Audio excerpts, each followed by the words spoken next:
What is up, everybody? It's Friday, kind of. In some places, it's midnight. Other places, it's just 11. And in some places, it's an even different time than that. But what remains consistent is it's me and Lou, the man in the hat, and our guy. We are joined by Big Steve this week to break down Noche UFC. 11 fights on the card, headlined by the rematch Alexa Grasso and Valentina Shevchenko. We've got some decent fights here, and we are going to be wishing for this card in a couple of weeks, especially in the Grant Dawson Bobby Green fight. There's a couple of rough ones coming up, so we got to enjoy this one while we have it. Lou, Steve, how's it going? What are you guys looking forward to this one this week? Of course, man. Of course. Thanks for having me on for the first time. Yeah, it's a card. It's a card like usual. Can't say I'm not looking forward to a UFC card, but yeah, it is what it is.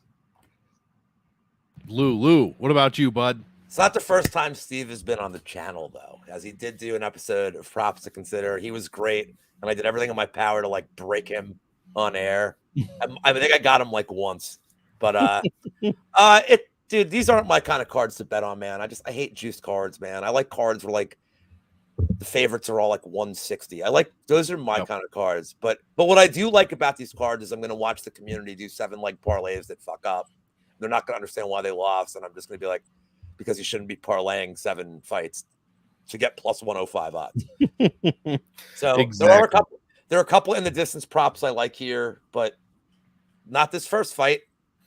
Yeah, for sure. And yeah, before we get into it, shout out the chat. Please hit the like, hit the sub on the MMA Engine channel, as me, Wheezy, Brady, and Lou are bringing you content every single day. Before every single card, we got Sean in the chat. We've got Grumpy Alex taking notes. The what is it? What's his title? I forget. The General Ramirez. I couldn't think of it. General.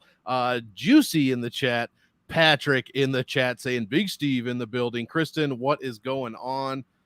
Let's get right into it, guys. 11 fights. Let's start it off. We've got a banger. Josephine Knudsen taking on Marnik Man. She might be 5 feet tall, guys. Minus 135. This fight goes the distance. Plus 105 does not go.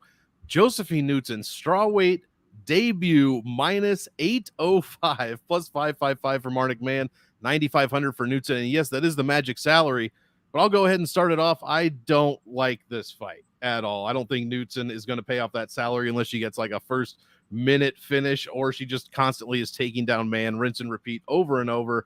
She only scored 71 points in her Dana White Contender Series fight, and I don't give Marnik Man much of a chance. With the 4% win rate at 6,700. So yeah, I'm going to be passing on this one. I'd rather pay up 100 for Rosas Jr. or pay down, 200 for the cannibal Charlie Campbell. But let's see what these guys want. Let's start off with Big Steve this week, breaking down the first fight of the night. What do you think about this one? I just realized this was a DraftKings show. I have no idea what the fuck DraftKings Well, it's both. It's both. We cover the betting lines, and so whatever you prefer, you just feel free to dive right in. No, Steve, you're doing my job tonight. All right, cool. That's a bit of an upgrade then. Yeah, I hate this fight. I'll save some time, and yeah, the only way I see my man winning is kind of like a underwhelming performance by Knudsen, where there's a bit of back and forth grappling, and she gets a split because Knudsen's pretty physical, but she can lose position, and Man has a few scramble close decisions. So yeah, that's all I'm going to say, and there's nothing really I like. Contemplated some inside the distance on Knudsen, but I don't really want a deep dive to see if there's any value. So yeah, I'll save some time on this one. There we go. Lou, got anything here? No. I tried to dig around on the props to make this profitable, but like, Steve's saying he looked at it in the distance. It's like plus 110 on a lot of sites. The decision prop is plus 120. I actually was leaning toward the decision just because Man seems pretty tough. And the only thing I'll say about Knudsen that I've noticed is like, it seems like a couple of these wins I saw on tape, she kind of coasts in the third round. She's fighting horrible people where she doesn't have to overextend herself. So I don't know if like how she would be in a dogfight, but I also don't think Marnik Man is like the kind of person to bring it out. Marnik Man doesn't do anything great, but she's pretty tough. She at least stays out of horrible spots on the ground, but her striking is terrible.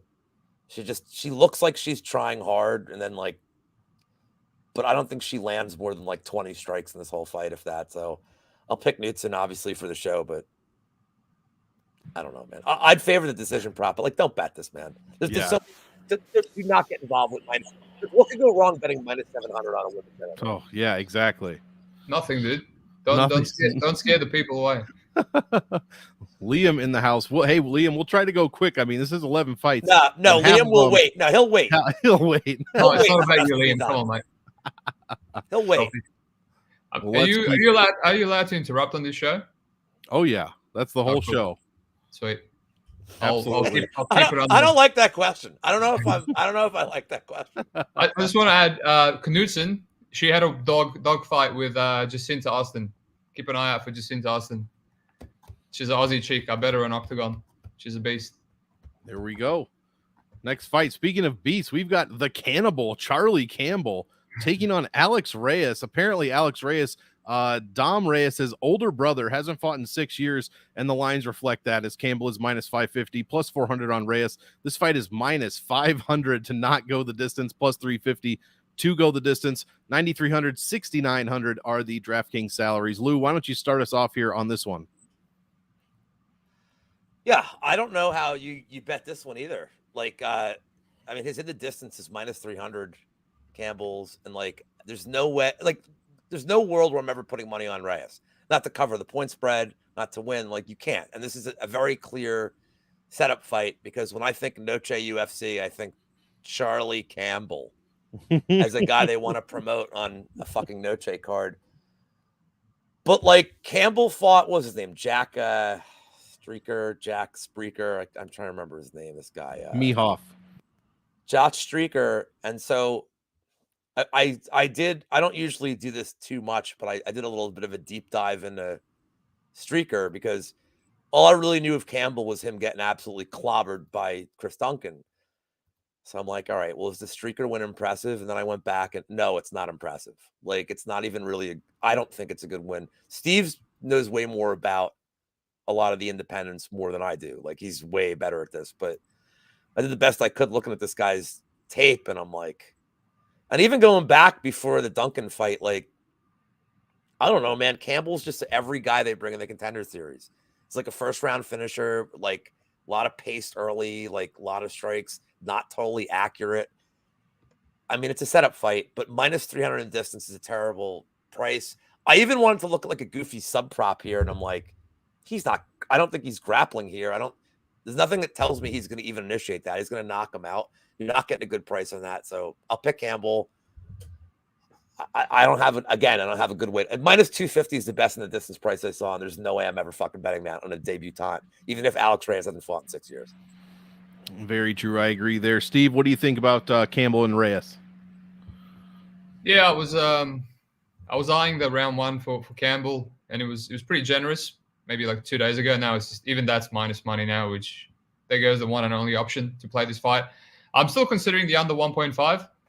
It's a bit worse than minus 200, only because when the fight does get out of round one for Charlie Campbell, it still finishes under that 1.5 round mark. But this just screams, Alex coming back from crazy issues, life-threatening issues, and he's gone from his prime 30 to like 36, which is like, talk about layoff. It just screams like, the poor guy's going to get knocked out, like one of those. Doesn't feel like a fairy tale comeback. So, he's probably going to eat a lot of leg kicks. Campbell has like 2 leg kick KOs or 3. And yeah, if he somehow survives to round 2, it would just be, I reckon he's going to eat a lot of punishment. So yeah, under 1.5, and even Charlie Campbell KO was paying nice. And yeah, now it's kind of steamed. But if you play that, it's at least you got 3 rounds of Reyes eating punishment, and then you can kind of knock him out later on. But yeah, he's Mexican, I don't want to. I know he's not the greatest fighter, but he could be tough, could be feeling G'd up for the special weekend and just go out on his shield. But yeah, it's tough to play. Maybe just the under 1.5 I'm considering, or maybe some Campbell round 1 and 2. I don't know how specific you guys go with your round props, et cetera, et cetera. I'm going to take a look what it is on my book right now. I have it KO round 1 and 2. And I'm going to say Streaker is probably the best opponent that he's beat. He's a reliable LFA guy, but he's just a little bit chinny, I would say. He's got power, Campbell. I have minus 215 round 1, round 2 on my book. That's not KO. That's just round 1, round 2. My book doesn't do the combos for that. I'm sure KO is like 10 cents better. But yeah, it's a tough one. I should mention that Steve's under 1.5 record is like legendary. It is. There we go. And I don't. He doesn't do under 2.5. It's under 1.5 is his record. Yeah, I don't disagree here. I mean, even if, I'm a stat guy, so I don't have really any stats for Campbell outside of that DWCS fight, which lasted less than 2 minutes, and a shitload of things happened in that 2 minutes. I mean, he had Duncan basically dead to rights until Duncan had him completely dead. So I'm just going on Reyes here. 6 years off. That is a huge amount of time. In his one UFC fight, this is like he got KO'd against Mike Perry before anybody knew who Mike Perry was, way back in, I think, 2017. But really, my concern is the injury history. This guy wasn't just injured. He had infected stem cells injected into his back, not on purpose, obviously, but he was basically paralyzed, had to teach himself to walk again. And what a good story it is. And now he's all the way, doing so well that he's fighting again.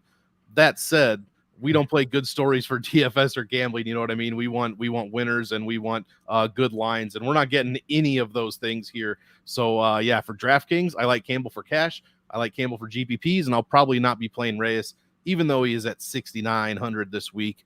Let's keep it moving. Women's fight, I believe. Yeah, go ahead. He might have to learn how to walk again after this fight, unfortunately.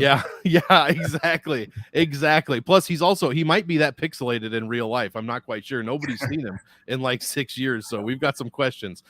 Tracy Cortez, what's this one? Is this one? This one's women's flyweight. Tracy Cortez, Jasmine Jasudavicius, a grappler's delight. Minus 400. This fight goes to decision. Minus 115. Basically a pick'em here, and the DraftKings salaries reflect that as well. With Tracy Cortez, the very ever so slight underdog here. Steve, it would be my pleasure if you would start us off for Cortez and Jasudavicius. Rightio. That might have been a sneaky shot at the pleasure man, but you guys just listen for those if they ever come up. No worries. This feels accurate, man. Pick 'em. I saw people planning to flag on people I respect on different sides, so I was like, let's go deep. Let's go deep. Plenty of grappling footage on both these girls, so it should be easy to get a read. But no, not really. I played Jasmine against Maverick, and he ended up being a much better play than I thought it would be. I played it small, and because I had questions about it, and then she kind of answered some questions there. She stuffed like 2 or 3 single legs against Maverick. And, Maverick is a bit overrated, and she's bad off her back, but offensively, her wrestling is decent enough. So that's why I didn't, hammer the spot for Jasmine. So now I've got those questions answered. She's not bad stuffing takedowns. Neither is Tracy Cortez. Cortez has elite submission defense. I don't think either of these girls could finish a sandwich. And it's just it's going to be a competitive decision where both have issues with striking. Neither have power. They're both going to take each other down, probably. Cortez, for a good wrestler, she's been taken down, by Edgars and Gatto, who couldn't buy a takedown against Lipsky in the last one. Yeah, it's just I don't know. I don't know how I see any value on this. If anything, I lean Cortez, maybe because she just gives me the feel that she is a better, grittier wrestler, like in a traditional sense. Whereas Jasmine is just like a body lock merchant, and she kind of seems flimsy as well. So you have to kind of body locking for 3 rounds. I expect Tracy to edge it out, but yeah, I'm not rushing to play anything here. Every time you let me go first, it's like the fight that I have the least interest in. So, well, I'll try to predict it going forward. For DraftKings, this one's kind of going to be a fade, which is surprising because the women's flyweight, I like to target those. They're the most optimal weight class out of all weight classes in the UFC. So usually I like to target those, especially when their salaries such as this. But man, I just don't know. This is like I said, it's going to be grappler versus grappler. Worst case scenario is their styles just stalemate each other, and we get some sort of weird ass stand-up fight between 2 grapplers that scores next to no points. So for that reason, I'm fading it. And the other reason is these women score about 90 points on average. Every single one of their fights in the UFC has gone to decision.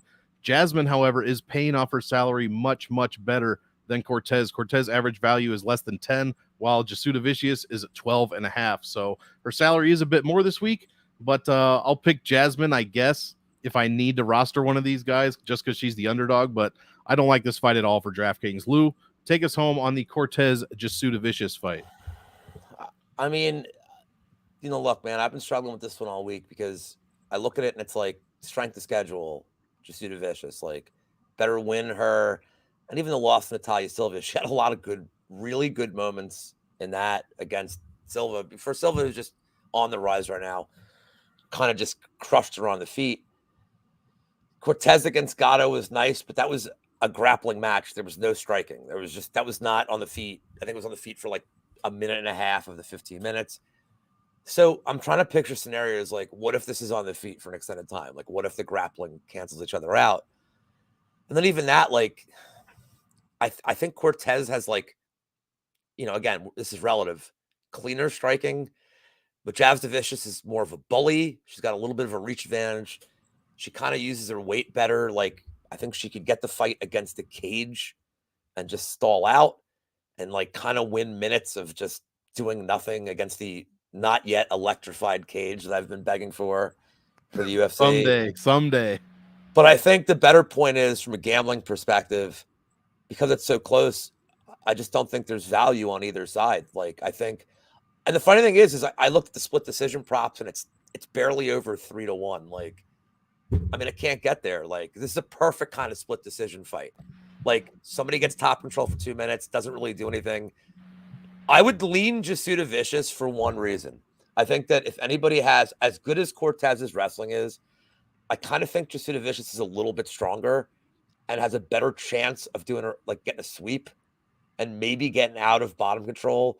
Whereas if Jasuda Vicious is on top, I think she's just a bigger, stronger girl here, could probably win just a little bit longer and stay on top. But I don't know, man. Like, I think, like, in a vacuum, without like any vacation, without any narrative of like the Ortega shit, just skill for skill, I would put Cortez at like slight favorite, and that's where we're at. So there's no bet for me here.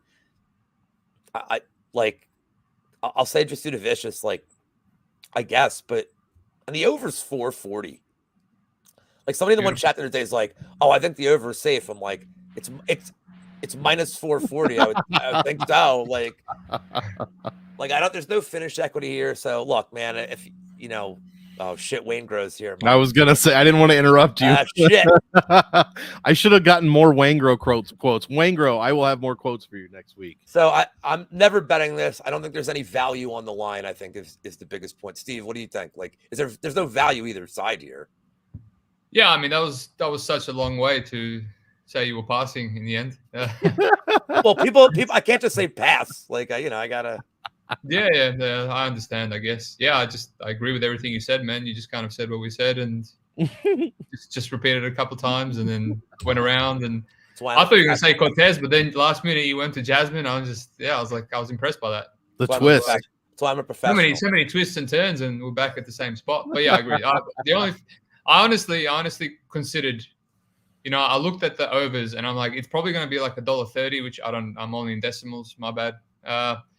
And I was like, you know what, this could be like a smash spot, but it's just like, it's like $1.30 for the two, over 2.5. I thought the 1.5 could like be some super square parlay piece, but nah, the bookies are on it. Or maybe they weren't. Maybe people have smashed it, but yeah, I don't know how this finishes. It's just, I don't know, impossible. Famous last words. Yeah, these before someone parlays it and then comes at me on Twitter. And... Right. It's going to happen either way. So yeah, so you might as well put your mortgage on it. There you if go. You get angry, might as well be extremely angry. There you go. Yeah, just be out in the rain, angry with no roof. Next fight, Edgar Reyes, Daniel Lacerda. Here might be an exciting one. I'll go ahead and start us off. I'll be actually, this one is minus 550 to not go to decision, plus 375 does go, minus 220 for the Edgar Reyes. I don't know what I was going to say. Plus 185 for the 0-4 Daniel Lacerda. I'll start this one off. This is great for DraftKings. I favor Reyes because Lacerda, not only does he lose, but he puts people on the optimal lineup. That's just what he does. That said, Lacerda very dangerous in the first 165 seconds of any fight. So I'll be on both sides of this one. I like Reyes better for the win overall. Cash is a bit sketchy. I lean Reyes in cash, but man, that is if you get past 3 minutes, you should feel pretty good about it. But we haven't really seen anything from Reyes. I'm sure these guys are going to get into it a little bit, but I mean, that fight against Tyra didn't really tell us much. Tyra just kind of smothered him the whole time. I mean, he had 4% control time. It was something ridiculous. So he got pretty smashed up there. He's got a chance against Lacerda. What do you guys think about Lacerda? Is he going to get his first UFC win, or is he going to go 0-5 and somehow get another fight? Lou, why don't you start us off here? Yeah, I'll keep this one relatively short. I see a lot of people on the Lucero side this week because they're like, he's due. And I'm like, that's a great way to cap. I think the big argument that I've seen for the Lucero side is that Reyes is pretty low volume early, and that this is going to be Lucero's best chance because he's very high volume, and that Reyes takes a while to get into these fights. Okay, well, Francis Figueiredo is pretty low volume, and it took him a minute to finish Lucero. Victor Altamirano is like the lowest volume guy who can't defend takedowns, who can't do shit. And he looked like the Incredible Hulk. He just crushing him with every punch he threw 2 minutes into that fight. I don't think you have to be high volume. CJ Vergara is just that bad. Like, Vergara got rocked, and a lot of that fight was Vergara running and like trying to recover. Like he got rocked with like a 3-piece, just tried to recover, needed to clear the cobwebs. And once he did, Lucero was out of gas. So I don't even think this is Lucero round 1. I think if you like Lucero, you like him in 2 minutes. He's not finishing Reyes in 2 minutes. Reyes' grappling is decent. We saw it against Tyra, man. He's not bad on the ground. He's not bad on bottom either. If Lucero does take him down, I think Reyes can stay safe, fight off any kind of submissions, stay safe from ground and pound. People are playing Reyes round 2. I think Reyes could get him out in the end of round 1. So I like the under 1.5 is crazy juiced. It's like -210, but I like Reyes round 1, round 2 here, and it's that simple. And Lucero's going to get another fight after this for reasons that I don't understand. Is this true? John says that this is his second. He got a second contract. Is this true, or did he just get extended? I think they just extended. I think they extended him. Okay. Yeah. Thank goodness, because that's wild. Steve, take us home here on Reyes and Lucero da Silva. Alrighty. First, I have to disagree with Lou because it's part of the show. Altamirano actually does have really good volume. That's his whole thing, just durability and volume. Although he has no finishing upside, and he still finished Lucero in round 1, which just told me all I needed to know. Same as old Figgy. So that just brings me back to me mulling over the under 2.5 at -200. I was like, I don't know, Altamirano, he can't finish anyone. And those days, now we're getting the 1.5 at -200. I should have just hammered that. But yeah, I didn't realize how much of a flake this dude was. Also, someone said here that he's training a shooter box now, which it explains the hair. Well, that obviously, and he seems slightly more durable and slightly less flaky to me in his last fight against CJ Vergara. Right, there was a few things, obviously gassed out quite. He exerted a lot. He exerted a lot more energy than he did in some of the other fights, and he was still there. He was still not completely done in round 2. He almost went into round 3. And, CJ had a deep arm triangle choke. We've seen him early tap to a bloody knee bar to old mate, to a really bad fighter in old Figgy. So I'm seeing some improvement. It makes sense that he's a shooter box because whoever comes out of shooter box, just magical durability and whatnot. So I'm definitely I'm expecting even more improvement in this fight. And I think Reyes and CJ are probably on the same level. Both guys are decent. I think both guys are UFC level. I see a lot of people making fun of CJ. He's a decent enough fighter. So I actually went deep into this one. I can actually offer you an insight into my autistic mind and how I bet fights. So in this one, I thought, all right, I'm not going to fall for the under 1.5. All right, a lot of people fell for it in the CJ Vergara fight. I think it's like Reyes is like a accumulation guy. So and then also he's extremely durable. So it's like I'm playing the under 1.5, but I feel like Daniel probably can't finish him. He gets a lot of big moments, spinning wheel kicks. He drops people. He takes people's back. But I hate his finishing upside. He doesn't have the last little bit to actually finish a fighter. He doesn't have the killer blow. He starts flailing. He starts throwing spinning wheel kicks. He can't actually finish a rear naked choke, even though he had CJ's back as well. So it's like, yeah, he might hurt Edgar here, and Edgar's fought the who's who. He went 3 rounds with Tatsuro Taira on the ground like an idiot, kept pulling, pretty much invited Taira on top of him by pulling guillotines, and he almost got his own guillotine. So it's like, yeah, throwing money away on the under. It might still hit, but so the way I went was I lean Edgar by a finish. For some reason, KO was favored, and yet Edgar's got a bunch of subs. I think he's a sub guy, right? He had a deep triangle in Aguilar on the regionals. He had a deep guillotine on Tatsuro Taira, swept him, ended up in mount in one of the rounds. I think he's either going to get dropped here or something's going to happen, and I'd rather play the sub because it's paying more. And I missed some juicy prices on Bet Online, round 1, round 2. Now it's completely steamed. I just didn't think anyone was going to play that. And yeah, here we are. But yeah, I mean, I might still play it. Maybe Edgar submission round 2 if I want to get cheeky. And I think the live bet is always live here. I had a massive live bet on CJ. He was still a favorite after surviving, but he wasn't as big of a favorite as when the fight started. So the same thing's going to be live here.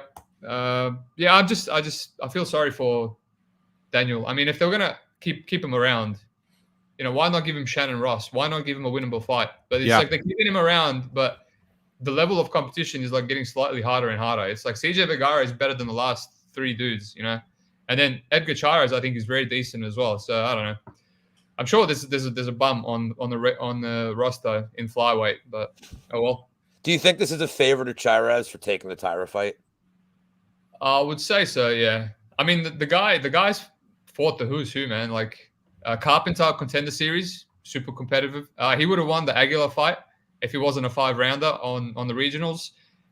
I wouldn't say super competitive with Tyra, but survived, which more than a lot of people can say in the UFC.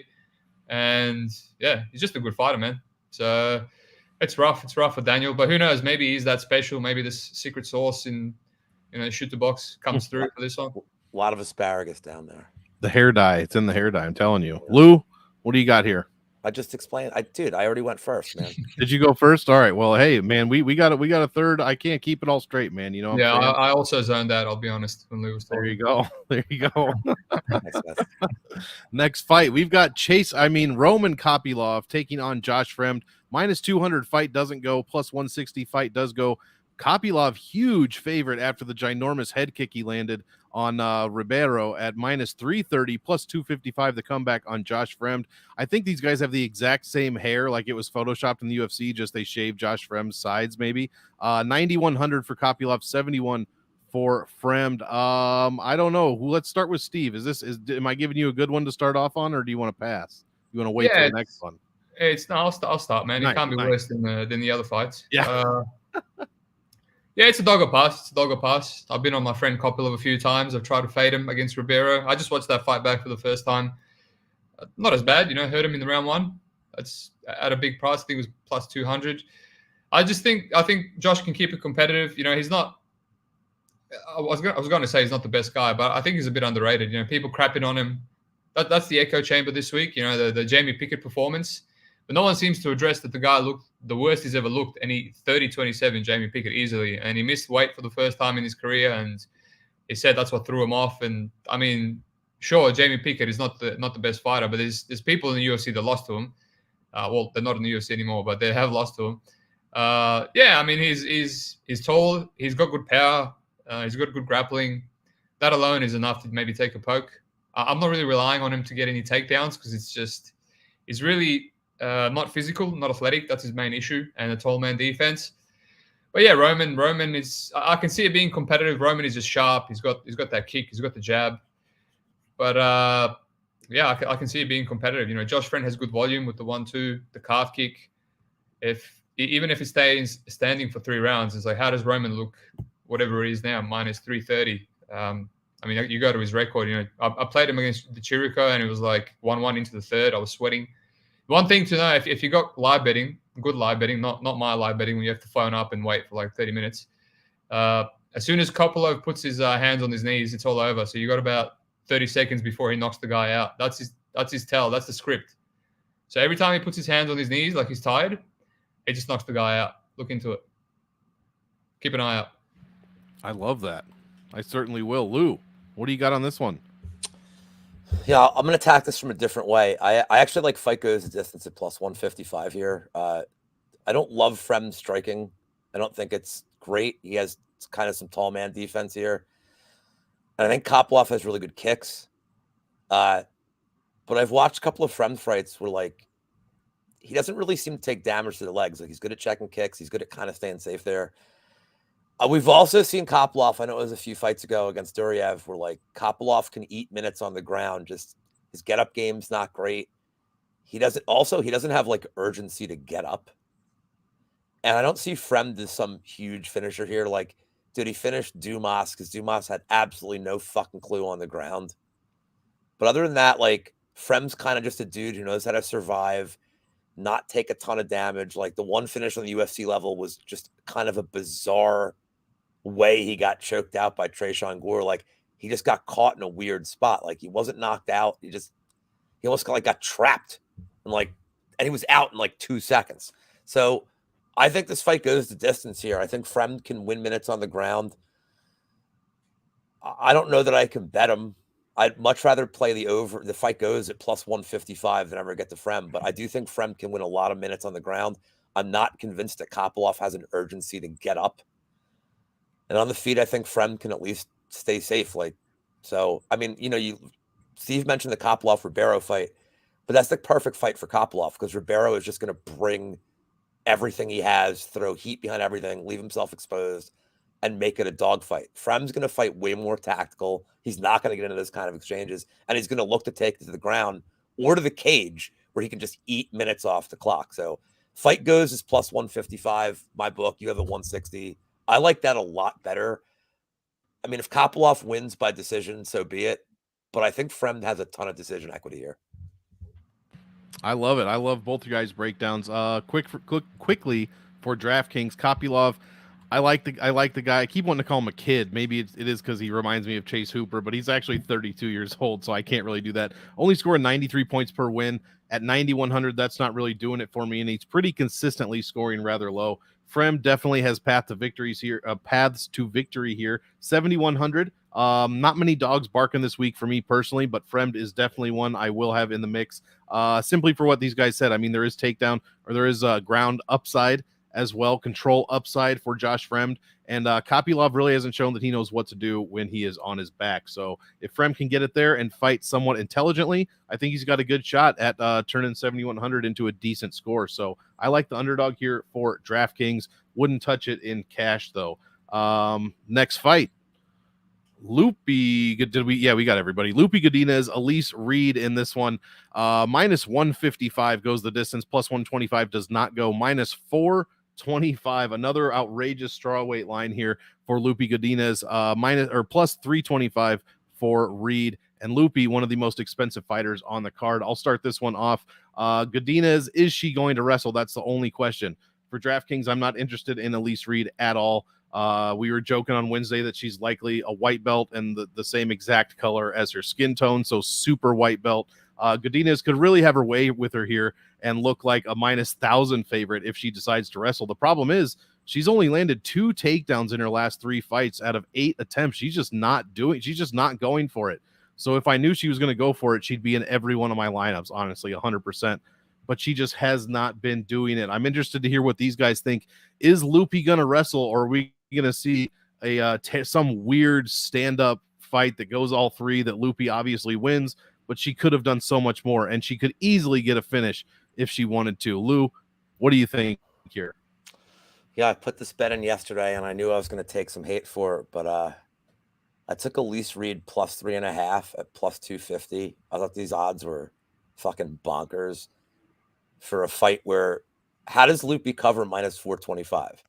Ground and pound finish or 15-minute grappling pace? Well, when's the last fight that Loopy pushed a 15-minute grappling pace? So if this thing stays on the feet, I mean, like the Calvillo fight was very telling to me. Like, look, Calvillo is way more skilled than Elise Reed, and I'm not going to say she's not. Calvillo is also like semi-retired for the last couple of years, like not really fighting with urgency. I don't think Godinez is some massively high-volume striker. Could Reed steal a round at plus 2? Look, Godinez is probably going to win this fight, and I think this line is justified with the percentage of the time she wins this fight. Can Elise Reed steal a round if this thing is like 2 rounds on the feet? Yes, absolutely she can. So that's my read here. I took a small bet on the plus 3.5 for Reed. That's your read here? Yeah. So I don't love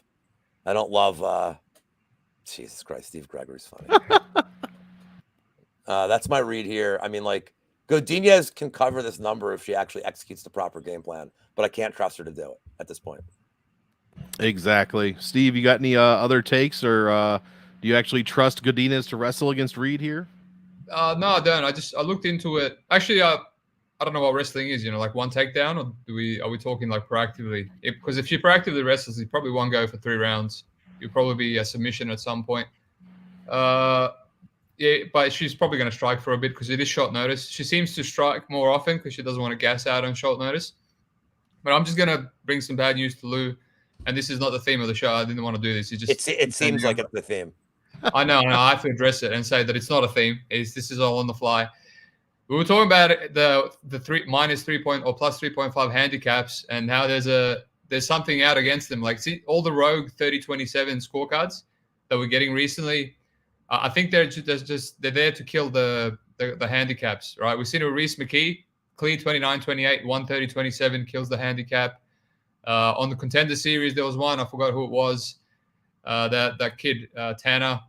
They're just and they're making it like acceptable. Now we're all saying there's another 30-27, from one judge, and it's just, sorry to say, this is probably going to be a 29-28, but there's going to be one judge, and he's going to go 30-27, and you're going to lose your 3.5. But yeah, from what I've seen is they aren't bettable for me, man. They just. But at plus 250, I thought it was worth the post. Again, I think I'm getting a good number at least to do it. Yeah, it would be good. It would be good until the last judge gets announced. Then he says 30-27, and I've been paying attention to him. It's like this is like I forgot the word for it now because my vocabulary is horrible. Rig. Agenda. There's an agenda to kill the 3.5s from the bookies. Look into it. Steve can back me up. Dun, dun. Steve, say something. Say something that's not like a really weird old school. He only knows how to say something. Steve's in our chat. He only knows how to say. He's in your chats and ours. He only knows how to say weird shit. And we love it. We love it. Next fight, Fernando Padilla taking on the Canadian Kyle Nelson. Let's see. What do we got? Minus 215 doesn't go. Plus 175 does go. Minus 241 for Padilla. Plus 206 for Nelson. Lou, I think it's your turn. Why don't you start us off here? It's Big Steve's turn because I'm just going to disagree with I'm just going to disagree with whatever he says. Let's go. Oh, reverse card. Reverse card. Well played. I'm just going to go on strike and not say anything. No, I will say something. This one I wanted to look into some more. I did two. What's his name? 2 Carl Nelson's fights, and that's enough for me. Padilla, I was on him nervously on him against Erosa. I saw a lot of. That's the first time I taped him. I don't know how I didn't know about Padilla until that debut. I know he was signed for years, but I saw a lot of issues, a lot of holes in his game that obviously Erosa didn't exploit. But I think they line up perfectly with Nelson, right? Like he's a plotting, hittable Mexican guy, high guard, and he just eats a lot of shots on the chin. Bad takedown defense that a lot of people have exposed. Spike Carlisle, Dan Ige, those guys are good. Spike is not that great, and he doesn't have the cardio to wrestle for 3 rounds either. And he's, had some split decisions on the regionals. That Richardson's guy is actually pretty good. He had a split decision with Lopez as well, who's just on won his last UFC fight. So, but yeah, he's just, he's young. He's going to be in there. And if Nelson wants to wrestle him, I reckon he can at least get a takedown in round 1 when he's fresh. I've seen him take down Choi and didn't really take Builder down. But on the other side, it's like, how do I play Nelson as a dog when his path is so slim, and he gasses out, and the longer the fight goes, and when he takes people down, and then there's no finishing upside, so he has to do it for 3 rounds. He had the perfect matchup in Jai Herbert, a chinny guy, like extremely chinny guy. He could have done Apollo Reyes to him if he wanted to, and he decided to switch up his game plan at the worst possible time and have a boring loss. And on top of it, Jai Herbert also has no takedown defense, so a perfect matchup, and he somehow lost a decision to a gun-shy Jai Herbert as well. So it's like his margins are so slim. The Builder fight, he's essentially out volume for 3 rounds, and he just landed 3 big moments and kind of wobbled Builder at the end of each round and won. It's like I don't see him doing that here to Padilla, who's going to keep coming forward. He seems durable. If you take him down, he's going to look for subs. I want to look into it. I want to see if Padilla has a potential to get a guard sub from his back. I think he's a really good 10th planet black belt. He says that he has the best rubber guard in the game. We'll see. I mean, the tape that I watched on him was 3-4 years ago. Again, we didn't see any of it play out in a Rosa fight. I did see some more filled in frame, so I think he's improving. He's growing into his body. He already had good power, but then again, Nelson. Most of the time, Nelson gets knocked out. I feel like it's gas related, and it did get submitted quite easily by Sales, and that was definitely a quick job. So I'll look into it. At the moment, definitely a pass on the Padilla side. I think he's going to have some adversity early, but it's just like, do I want to play Nelson? I'll look at some live betting, and I have to look into that sub. Does that sub have some value? Because Carl Nelson, his grappling's not bad. His grappling, even Ferreira didn't submit him. He just kind of had to pound him out. So go crazy, Lou. Rip me apart.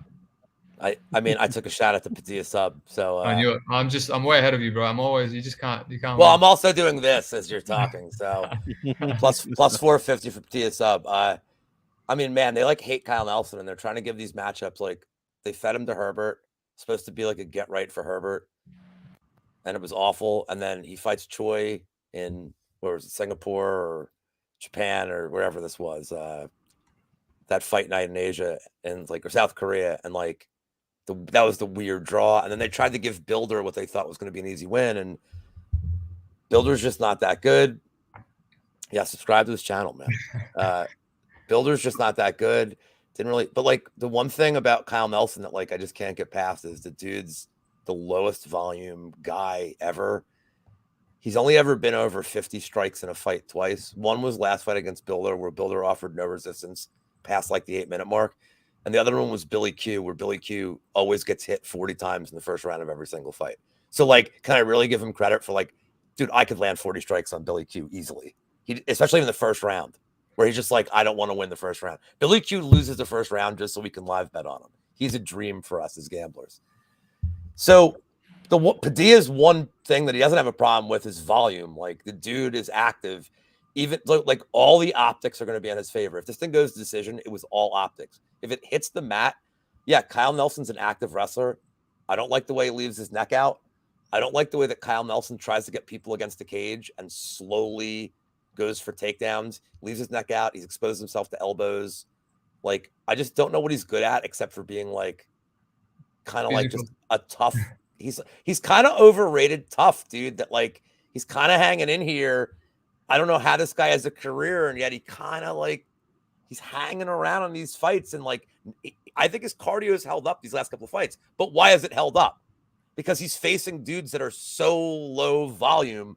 Dude, Herbert threw 36 strikes, landed 36 strikes in that fight. You're not going to get tired in a 15-minute striking fight where the dude lands 36 strikes. Choi landed 50. They grappled. Choi didn't do shit on the ground. Builder landed 45. Not pushing a huge pace. So that's not going to be an issue. Padilla's going to push a high pace here. I do think he can outwork Nelson. I think he can get a late round 2, round 3 sub here. So Padilla in the distance. Love the sub. I love that as well for DraftKings 8,900. I think he's going to go a bit under the radar. A lot of people going to go after those 9K guys and girls. So, Nelson doesn't do anything. I think Lou just said very low volume, and the numbers back that up completely. He doesn't even score 80 points when he wins, and when he does win, it's pretty few and far between. Has a decent last 5 strength of schedule, but I'm not interested in Nelson here. I want to see what Padilla can do. I want to see if he can get a finish here, or if not, I want to see how he looks long term over 15 minutes. I correct myself here. That was a fight. Okay, there we go. Still terrible though. Usually I don't want to bet against the bald guys with red beards, but I mean, Jesus, Kyle Nelson's not really helping me out here. So give me Padilla. 11 for DraftKings. GPP's cash even. So Padilla. I think we all tend to agree here. Next fight, Lou's gonna start us off for Daniel Zellhuber and Christos Giagos. Plus 115 fight goes all 3. Minus 145 it doesn't. Minus 265 big favorite for the 1-1 Daniel Zellhuber. Plus 225 for Giagos. Lou, got anything for the Golden Boy or the Spartan this week? Not really. I really wanted to bet Giagos here. That's what I started out looking at this number. I'm give me the guy with experience, has some grappling, decent striking, some power. And he's a 2-1 dog over a guy Zellhuber who came with a lot of hype and really hasn't. I can put the Trey Ogden fight behind me. Some dudes have that debut. We saw it with Talia Santos. There's other people that debut. There's something not right. The moment's too big or they're not right. So I can kind of forgive that. It's not like he was taking damage. He just didn't throw any volume. But against Fanata, I wasn't super impressed either. He did just enough to win. His striking was crisp. But he was in no threat of getting hurt there. This is the first guy he's fought that at least could land a powerful shot on him, or even take this to the ground and maybe put him in some bad spots. So What's up, Easy? Yeah, I can't bet this fight. Like, it would be Giagos or pass. And if you like Giagos, I think you have to go early with him. I just don't trust his cardio over 15 minutes here. I don't know that Zalubra will push like a crazy pace that Giagos would gas from, but I just don't have a ton of faith in Giagos here. Like, if you like him, I think round one's the play, but Zalubra's tough as shit, dude. So I think as this fight gets extended, this is a good live bet spot. If Giagos wins round one, you can get Zalubra at like minus 120, but I don't have any interest in this pre-fight. Yeah, this one is interesting. Steve, what's your outlook on this fight? I agree with a lot that Lou said. Believe it or not, I'm struggling to get a complete read on Zellhuber, just because his regional career, it's a lot of bums, and he's just an aggressive guy where he's kind of getting taken down a lot. And obviously, I was looking into that due to Giagos is a really good fighter early, right before he gasses. I think he's dangerous with his hands. I think he's dangerous with his subs. He's explosive. He's physical. I think his grappling's underrated. He's a good back taker. I mean, he was about 1 minute away from beating Drakkar close, and then end of round 2 got swayed and lost that round, and then lost round 3 convincingly, which happens to him a lot just because of his cardio. But it's I don't want to just quickly jump and underestimate him from the get-go, because when he's fresh, he's good. Obviously he's got run through by Sarukian and Moises, which leads me to question his ground game a little bit as well. Doesn't often get submitted, but yeah, you look at Zellhuber's grappling, and it's like on the regionals, it's kind of too scrappy, and he doesn't mind getting taken down and looking for the subs. And then it's like, you don't want to see that, but then you don't see his grappling for a lot of the fights. Trey Ogden, we didn't see anything because I think he was a bit too focused on not getting taken down there. And then we don't see anything against Lando Venata there. So it's like, in this specific matchup, I still don't want to lay the juice, just because I want to see a guy practically try wrestle, Zellhuber before I start going, all right, Zellhuber's going to shut Christos' wrestling down. I think he might have some success early, like I said, just because I don't think Giagos is a bum per se. Only when fresh, he does become a bum later on. But I tend to lean to, kind of like most likely is kind of like a safe parlay piece, only because, like Lou said, extremely durable. Almeida was just landing bombs on him. I think Almeida's another underrated guy on Contender Series. Absolute bombs, clean on the chin, no guard, and the kid can just take it. Clearly has that Mexican chin. And I don't want to say he can't be submitted. That's the question that I have. So if you think that he won't be submitted because you rate his grappling and obviously he's not going to get knocked out by Christos, then you think he wins down the stretch. I think he's going to maybe crack Christos, maybe wobble him once. I really didn't expect him to hurt Lando in round 1. So that was showed me that he has some power, but Lando has no defense whatsoever. And Christos kind of seems chinny sometimes as well, flaky. So yeah, I'll in Zellhuber. I'm looking at some maybe inside the distance, but it feels like, I might have like a value loser here. Maybe Christos survives. It all depends on how much this kid is leveling up, right? So yeah, maybe on fight day, I will take a little half unit poke on inside the distance, plus 110 on Bet365. I don't know if it's better anywhere else. I feel like if I play rounds 2 and 3, it seems pretty popular. It could be another Lando situation. That really should have been stopped in round 1. So yeah, that's where I'm at. Leaning Zellhuber inside the distance, and I agree with Lou about the live bet. We might not get it though. That's the thing. True. Really quickly for DraftKings. I agree with you guys and with most of the chat here. It's probably Giagos has a ton of, a ton. That's relative, but some upside early on in the fight against a very young Zellhuber. But the longer the fight goes, the more Zellhuber probably starts to take over. So for DraftKings, I'm only interested in Giagos at 7,400. Zellhuber not scoring well the longer the fight goes. So unless he can finish Giagos relatively early, I really don't think he's going to score well. Upside on Giagos, like I said, not a ton of dogs this week. Christos is one of them that I am willing to put in some lineups, even if I don't think he wins all the time. It is risky. Giagos has been finished 7 of his 10 UFC losses. That's right. He has double-digit, or not UFC losses, professional losses, excuse me.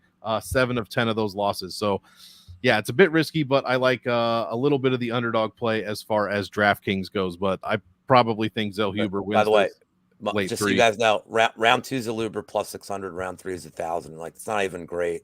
Yeah, you're not even giving us if you like the KO, like the round 2 KOs plus 950. I mean, 2's not bad. I wouldn't mind. Not terrible. The round 2 itself is terrible. The 6 to 1's not awesome, but Yeah. They really crushed us. Dude, I remember the days of round 3 subs being 35-1. Yeah. And now it's like, now you're getting round 3s that are like plus 850 out there. And it's like, come on, dude, really? Like, yep. Well, shit, that Moreno and Fig, one of them, wherever he subbed him, that line was like plus almost 3,000, plus 2,500, something like that for a round sub. So, yeah, very interesting how that's gone. Let's keep it moving. Next fight, Raul Rosas Jr. taking on Terrence Mitchell. I'll go ahead and start this one off. Minus 800. That's right. Minus 800. Fight does not go. Plus 500 does go. Same line for the money line is minus 800. So that tells you what everyone thinks about this one. Plus 550 for Terrence Mitchell, and Rosas Jr., the most expensive fighter on the card. Yeah, I'm not going to be playing Mitchell at all. So the question is for DraftKings, is Rosas Jr. going to perform well enough to score enough points to make the optimal lineup? I lean towards I don't know. Can he finish this guy in under a minute? Maybe. Could he finish this guy while landing more than one takedown and getting a little ground and pound? I don't know about that. So it is pretty risky. I might be a little under the field this week. I expect Rosas Jr. to be extremely high owned. So yeah, I might be a little bit under, but I could regret that, as Rosas could come out here, land a takedown immediately, get on this dude's back, and the shit is a wrap super quick. So it's kind of a coin flip whether you want to play him or not. Steve, what do you think about this one here?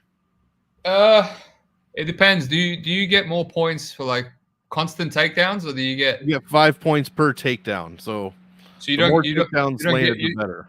You don't get rewarded for just one takedown and running through the guy in like a short period. You get control. You get control points. Mm-hmm. That's rubbish. So they're rewarding a guy for like having bad finishing and needing like 5 takedowns for DraftKings. Yeah, I think this guy's path is grappling. And, I was passing on the other 1.5 in the Cameron fight. It's just like, this is going to be a bit of back and forth grappling. He's big, he's physical. Well, yeah, I'll take that back. He's big, he's not physical. And, I just ended up playing some different kind of juice on Cameron. And then he just, he got the fight that he wanted. He was grappling Simon, who can have some issues himself. And as soon as he got extended by 2 minutes, he actually ended up being dominated by someone like Cameron. I think Rosas is incredibly physical for an 18-year-old kid. I think a lot of people that are crapping on him can't really see how good he's going to be. Like, it's one thing to be talented, and another thing is to be that physical as a grappler when you're not even 20 years of age. So this kid's going to be special. He's already throwing adults around. So yeah, I think I was looking at some KO, sneaky KO. Under 1.5 is unplayable, especially because it's all on Paulo Rosa's side.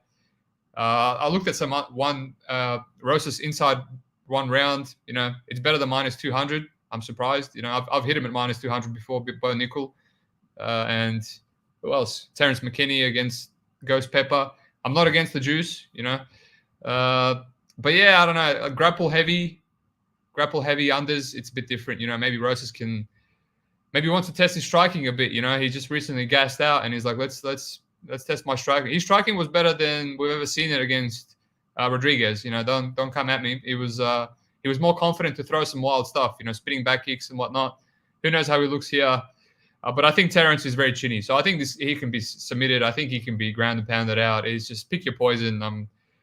I'm coming off a few bad weeks, so I'm just trying to figure out how not to get too cheeky with this one and just solidify straightforward profit. On a smash spot on Rosas. So I got him in a parlay with Cup from last week, which, sweaty, but a 30-27. So profit locked in. I don't think this one loses.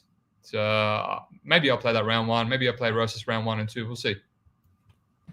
Lou, what do you got here? Yeah, I'm not screwing around. I did the round 1 sub at plus 106. I'm not screwing around. He's going to take him down once, choke him out. It's a get right fight. As far as his cardio being bad last fight, I think C-Rod's really good. And Rosas dominated the first round against a guy who I think doesn't have the best takedown defense in C-Rod, but like can stay safe on the ground. Rosas threw a lot of weird shit at him, easily like dominated him, and then gassed. But he exerted such a pace that C-Rod, who I think has great cardio, just took advantage of him in round 2 and round 3. Rosas is so young. He's going to get exponentially better every fight. We are not going to see those improvements here, though, because he is going to win this fight in like 24 seconds. He's going to chuck him on the ground. He's going to choke him out. I don't think he's going for a KO. I see why people like it. I think, honestly, he just chokes this dude out, gets a win, gets right. And do you want me to do the imitation or no? Of whom? Of what Rosas is going to say after the fight.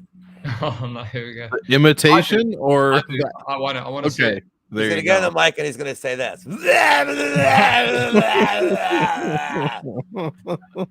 Dude, we've imitated Bill Cosby on the show. This is not the worst thing. Yeah, but no, he is right. Rudy, Theo. Except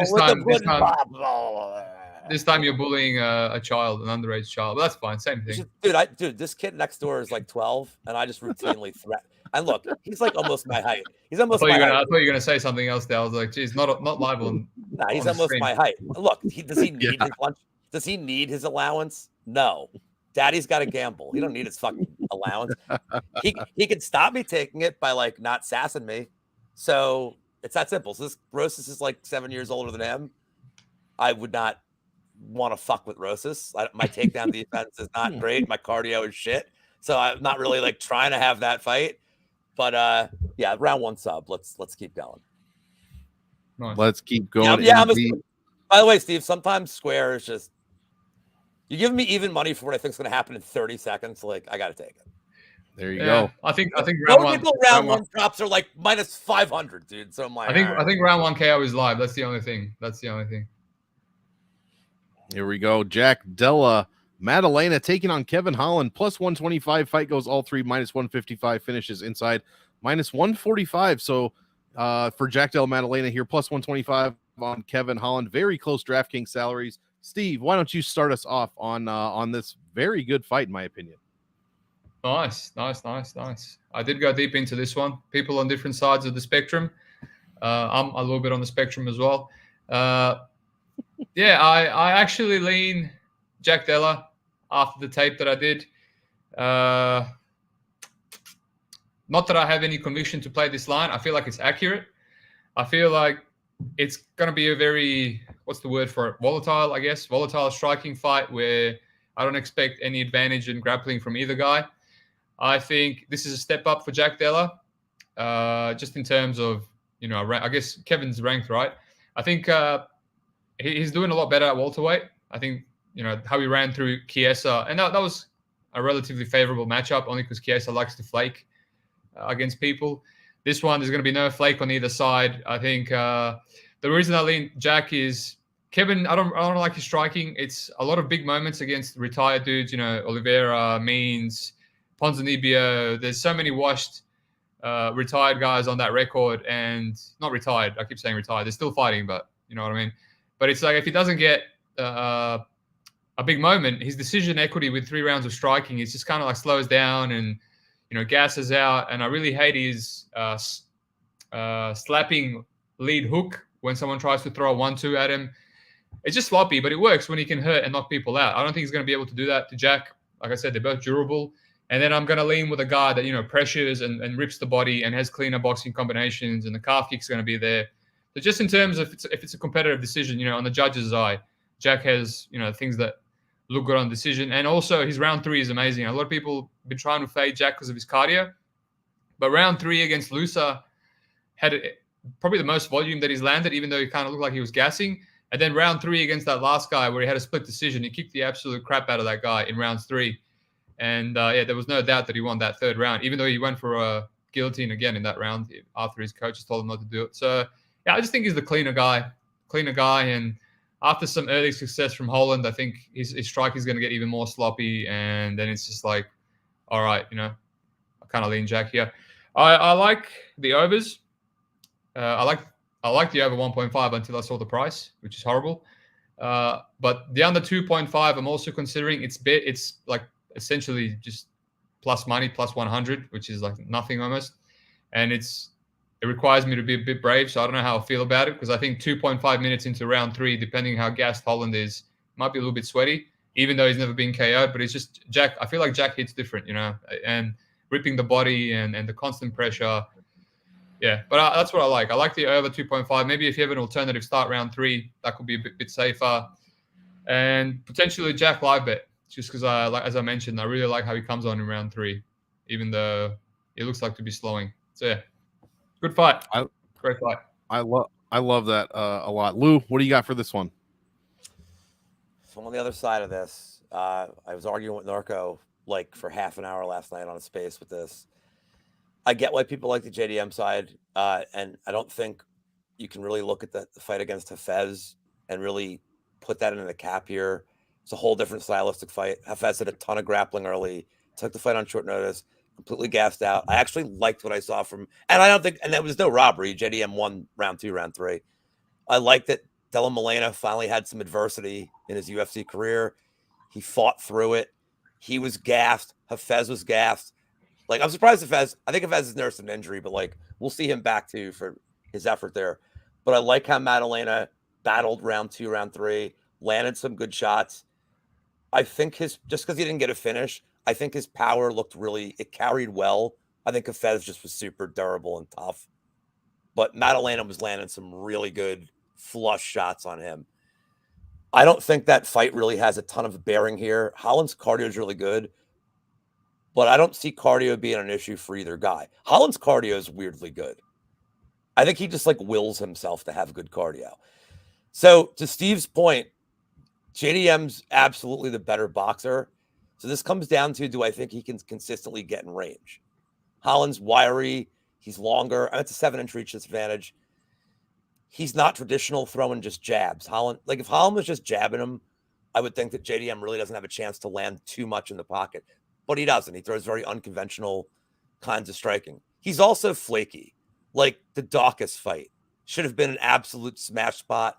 I know it ended on a headbutt, but Holland should have just pieced him up from like the second, like the fight started. He had a clear advantage on the feet, just immediately pieced this dude up, and he kind of let it get weird from the jump.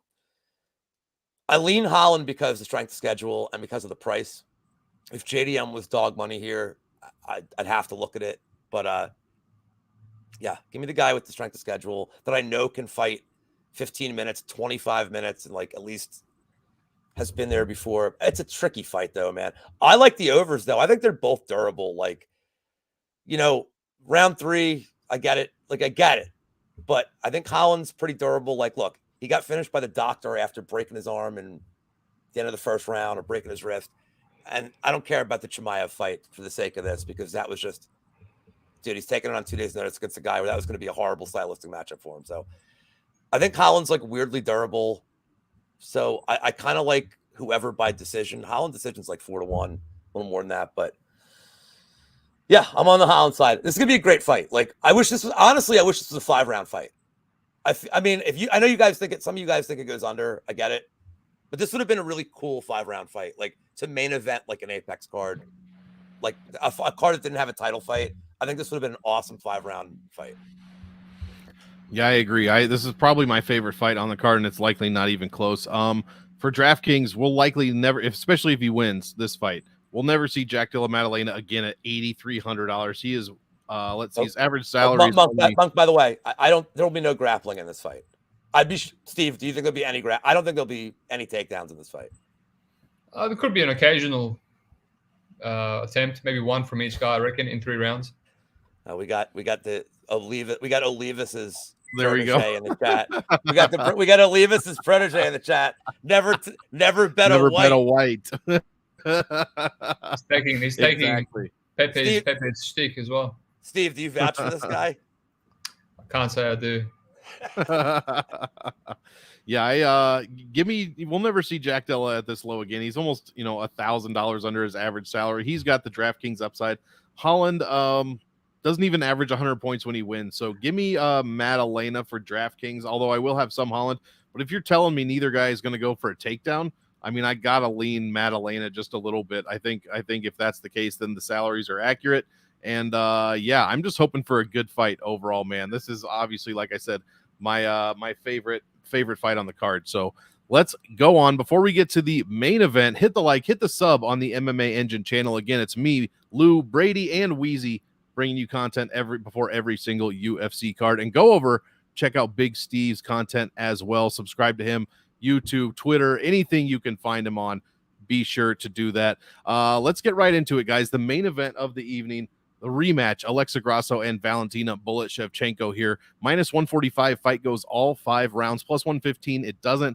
Plus 157 for the champion, Alexa Grasso. Minus 182, Valentina Shevchenko, a far cry from the minus 600 she was in her last fight. I'll go ahead and start us off so these two guys can finish it. Give me, usually I try not to go too Gianni on everybody, but sometimes I do favor certain trends, and all the trends are saying, fighters don't get their belt back the second time after losing it. Fighters that are 35 fighting fighters that are younger in belts don't get the championship. It's like 10% or something crazy. I'm going to buck the trends this week, and I'm leaning Shevchenko, man. I mean, she is a scoring machine, a DraftKings darling, and much like Madalena, my argument there, we're never going to see Shevchenko this cheap ever again. Her average salary is $9,500. She's $1,000 cheaper than that. Like I said, it goes from minus 600 all the way down to we're at minus 182 now, and the salaries reflect that. So give me Shevchenko. She scores much, much better than Grasso. Even in that win, Grasso scored like 90 points. Maybe paid off her very low $6,800 salary that week. Not maybe, she did. But this week, she's $900 more expensive. So give me Shevchenko. Women's flyweight, like I said at the beginning, very, very good weight classes to target. So I will be targeting Valentina on this one. Lou, why don't you go next? Who do you got in the main event? I don't have a great read on this fight. I'm going to leave the real breakdown to Steve, but I'm going to tell you what the bet would be and that I'm going to get to. Actually, I have a bet on this. I have a bet on Grasso, and it's for one reason. I tried to take myself out of the stylistic piece of this, and I'm looking at sitting champions that are underdogs in immediate rematches. And the underdog is hit in the only time it didn't hit was Pena Nunez. It's like 5 out of the last 6. The sitting champion who's the underdog won the rematch. Wow. You could mention it. It could be a whole bunch of reasons. It could be the champion it's kind of like not fighting with the same like drive. There's a lot of narrative reasons you could do it. The 5-year difference in age, people don't think that makes a difference. Our girl Chick said something today. She goes, there's a big difference between 30 and 35, and the people that don't realize that are people that aren't 35. That is so true. And They've never gotten out of bed as a 35-year-old. I said my back and neck agree with this statement wholeheartedly. It started going downhill real quick. And when it goes downhill, it goes downhill. So just playing like trends in the metrics here, give me the sitting champion as an underdog who I think is trying to prove herself on, let's be honest, a UFC card designed to showcase her. Yeah. So Steve can do the real breakdown. That was my playing that was my man of the library breakdown. Love it. Well, Steve, we'd be honored you take us home here with the main event. Well, I hate to disappoint, but I have a little bit of a man of the library take too. So I'm extremely confident that both these fights last time were fixed. So Grasso versus Shevchenko, and then Jones against Cyril Gane. Right, I'm not going to go into it, but you can't convince me otherwise. So I went into this. This is the last fight I taped literally before we went live, and I'm hoping it's not because of some substances I took that I'm having a strong lean, but I am passionate about Grasso. So I agree with Lou. Here, and it's not because of the metrics. I try not to use those things to influence me, and I'm not even trying to think, it was fixed the first time, now it's a Mexican weekend, it's going to be fixed again. I'm just going from what I've seen from Shevchenko. So I'm seeing some cracks in a champion that's not as dominant as she once was. I'm seeing mistakes. Yes, she beat Santos, and Santos, very good fighter. I think we've seen it against Erin. Very unlucky not to win that fight. She has a lot of advantages, but that was a lot of mistakes on Valentina's part, and she doesn't really get pushed to make mistakes. Fighting Lauren Murphy and Andrade. We've seen Andrade. I'm so disappointed at Andrade's downfall. It's essentially take her down and you'll finish her, and she's even getting one punch KO now, which we never used to see, other than the Zhang fight. No one's really challenged her, and as soon as Santos kind of offers some resistance, she keeps doing head and arm throws and getting her back taken. She's doing sacrifice throws, ending up on bottom, and it's like, sure, we'll never see this price on her again, maybe because she's going to retire soon, et cetera, and also because now she's fighting good fighters. But it's just like I saw that. And then in the fight, this is the first time I rewatched the fight, and I honestly thought it was going to be more dominant because I know it was 2-1 going into the fourth. Unanimously, Shevchenko was up 2-1. And what I saw was Grasso's competitive on the feet, right? The whole time it's standing. Like, her boxing is quite slick. And I'm not a big Grasso fan. I tried to fade her against Araujo. I thought the line was only that steamed because it was a 5-rounder and Araujo is gassy. And I thought that was way more close than what the judges gave her. They gave her like 4 rounds to 1, which I thought was a bit silly. But I think that's her style. Clean hands just kind of can convince the judges that she's doing well. And she clearly won round 1. She actually hit Valentina with some good hands. She still has issues with the takedown defense. That's always been her problem, with Esparza, etc., and Araujo. So that's Valentina's path. But even if Valentina proactively wrestles for 4, let's say 5 rounds or attempts it, I don't think she's going to have, Khabib 5 round success wrestling here. Right? We've seen Grasso stop a few takedowns in round 4. I thought it was competitive. Grasso took her down in round 1, which I didn't expect, just for like a small amount. She instantly got out of a crucifix, right, which is where Valentina finishes a lot of girls. Not instantly, but in my mind, I remember it being like close to a stoppage. But Grasso essentially got her arm straight away, and she's Weasley on the ground, got out of it. So it's like $1.60, which whatever that is in American odds. I don't know how Valentina is going to cover that line if on the feet it's super competitive and close, and Alexa might steal with one combination. And if she tries to wrestle, she doesn't really do any damage. She can't get the crucifix going. And whenever Herzog is going to stand it up, which is what he did last time, the crowd's going to go crazy. 1-1-2 down the pipe that's the round for Grasso. And she has, out of nowhere, high submission upside, right? She had the guillotine the last time. She had the rear naked choke in 2 different rounds. Like, it's going to happen at any point. So if Valentina proactively grapples, she has to watch for the subs. We've seen her get it back taken with old mate Santos. It's competitive on the feet. It's a dog or pass. It's a no-brainer. No offense to anyone laying the juice on Valentina, but yeah, good luck to you. And then plus the narrative that Lou's talking about, she's 34 years of age. I'm seeing clear errors. She's making errors in title fights. You can't play the favorite at that price. So yeah, I haven't locked in Grasso yet, but it's I don't know what I'm waiting for. I might play her. Steve, can I ask you something? You can ask me anything you want to. Thank you. Make it snappy. That not the Grasso decision is close to 4-1. And the submission is slightly over 4-1. Like, I would lean decision here. Do you have any do you have a method here that you think is more likely, or? Yes. So I was just going to mention, but I thought I was talking for too long. That the over might be like a really safe play where you can just hammer and not worry about the winner of the fight. But because I actually value that submission upside, not just because she submitted her in the last fight, but because I've seen Santos take her back 2 or 3 times and it was very close. And then Grasso with the guillotine. And then, so that's very live. I don't like to risk my money when there's a high risk of another submission upside. So I wouldn't want to play Grasso decision because of that. That's one of the main reasons why I actually want to take the dog, is that high finishing upside for the sub. And I think she's improving. She's 30 years of age. So, I mean, you asked me, do I prefer submission or decision? Why not play double chance, right? Right. I mean, we can rule out the KO here unless it's from, unless she traps her arm on the ground and just. Yeah. I mean, that's a very rare. Yeah, it's not a high odd, high outcome percentage there. I mean, she doesn't even have a proper KO against low level fighters, right? She kind of lit up Esparza a bit. She bloodied her up and busted her up, but it's like, is that going to happen here? Unless Valentina did react really bad to that 1-2 in round 1. That's what made me live bet it. I'm like, something's off about Valentina here. She's weird reactions, to clean punches. So who knows, man? Maybe she just flakes in there. Maybe she's completely washed. I don't know. But I think the money line on Grasso is just a really good, safe underdog play. And not safe, but safe, as in it's going to cover. It's going to have value on it. You know what I mean? It's not going to be a bad bet, in my opinion. I don't think Valentina is going to come out and just steamroll Grasso. And she'd be like, oh, I'm back. I'm the dominant champ. Everyone thought I was. Nah, I think we see a competitive fight here. Just so you know, DraftKings, that's the only book I looked at for this. DraftKings has Grasso at plus 150. She has the Grasso by submission or decision prop at plus 150. What? Not even 5-10 cents more. It's literally the same price. So, dude, Bet365 has it plus 190.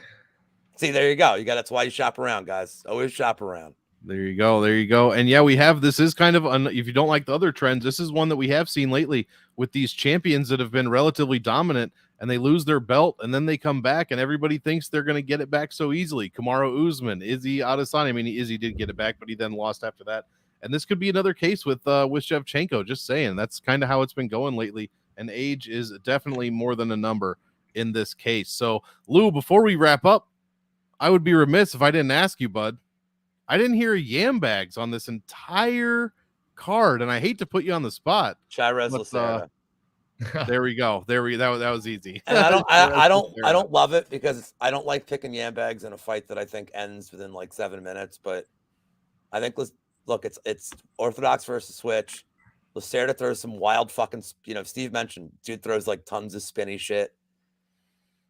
But like these refs right now, they're fucking with me, and they're really not calling a lot of yam bags. Like you can't get a point deduction for a cage grab. These dudes can grab the cage 12, 13 fucking times, not get a deduction. The ref standing right there. Dude, we had a contender. What was the fight of the contender series? The girl that fought Palestra. She grabbed the cage 4 times, and the ref was like a foot from her, and he's like, "Don't grab the cage." He's staring like he's in the camera view of her hand on the cage. He's like, "Don't grab the cage. Take the fucking point." Like I don't have a point deduction bet, but like we're at a point now where like what is it gonna? You have to hit the Benoit Saint-Denis hit fucking Moises twice in 30 seconds, and I'm like, oh shit, we're gonna get there. Like we are gonna get there, and it was for the exact reasons I called him. Like he's throwing low kicks, like just kept hitting him. But then I'm like, they're in France, dude. There's no way they're deducting a point, or like this ref's gonna die. Like they're gonna riot the cage and he will die. So I don't even know anymore, man. Like I don't know, man. Maybe I gotta be like Steve. I gotta take a more serious gimmick.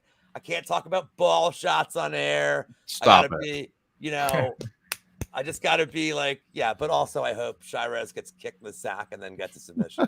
I have a yam bags. This one's hitting for sure. Yes, nice. It's the Charlie Campbell, Alex Reyes. Reyes is going to get hit in the nuts, and then he's going to get KO. So the poor guy's going to come in. I can just feel it. Oh, he's going to come in. He's going to be like, all right, first, I'm back in the octagon after 6 years. Welcome back with a nut shot. It's going to be a big one, maybe 3 minutes. He's going to be looking for the bucket, and it's like continue on, and then he's going to get brutally knocked out. I'm calling it. I'm a stinker. And you muted. I'm a rascal. Brutal for sure. Sorry, Steve. Sorry, Steve. I had to make a tweak to our company scroller here just for you. I make a small tweak to it just for you. I literally haven't said anything crazy. You'll notice it doesn't say doesn't represent my views. That's fine. I have to shield Monk, Wheezy, and Brady from like the usual lunacy on the channel. You don't give a shit. You're a crazy man like I am. Well, you can't spell lunacy without Lou. Everybody. I'm trying to get you guys canceled, to be honest. No, free magic. I love free magic. It's so much better than magic you have to pay for. That was from last night. All right, guys. Well, just like that, we are right on time as usual. Even with an amazing third, we still get you out of here at a decent time. Before we do leave, however, be sure to check out my stuff on the MonkMMATics channel.